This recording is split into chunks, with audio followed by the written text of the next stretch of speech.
Maayos na po ba ang pakiramdam niyo, ma'am? Yan si Doc. Diba sabi niya, lalabas na ako dito? Palalabasin pa ba niya ako, ano? Babalik na ako, po mamaya, ma'am.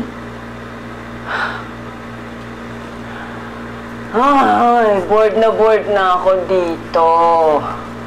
Eh, paano ako gagaling kung lagi akong nakaganito? Lagi akong nakakulong dito. Ha? Hintayin na lang po natin, ma'am. Darating na po si Doc Ramos. Pwede mo ba akong kalagan dito? Babaan niyo lang ako. Ma'am, kung iihi po kayo, sasamahan ko po kayo sa banyo.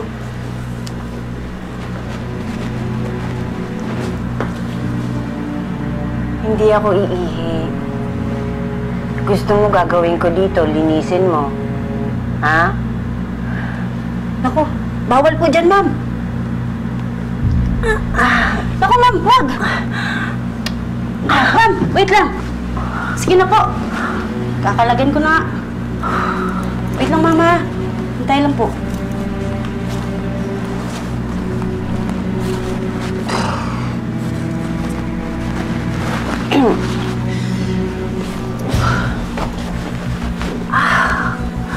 Tara po. Hanggang lang po.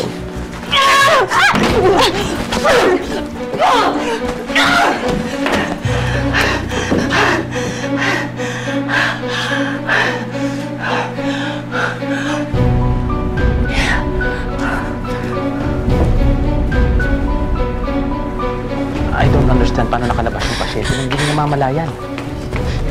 Doc! Doc! Ano po nangyayari? Hindi mo natanggap ang tawag ng staff namin? Hindi po. Bakit? Anong meron? Ang mami mo nawawala. Ha?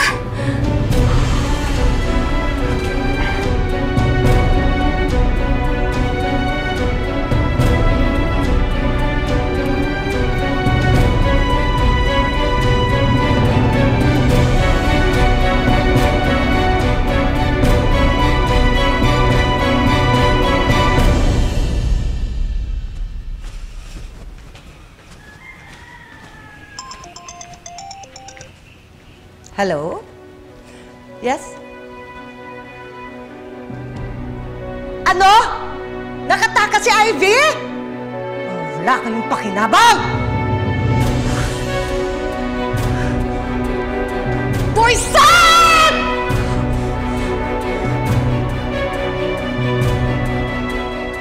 Kita mo yung ano? Wala nga eh. Hoy! Miss! Bayad mo! Ay, hindi ako... Hoy! Kuya! Hindi pa nagbayad! Hindi naman! Hoy! Hindi pa nagbayad!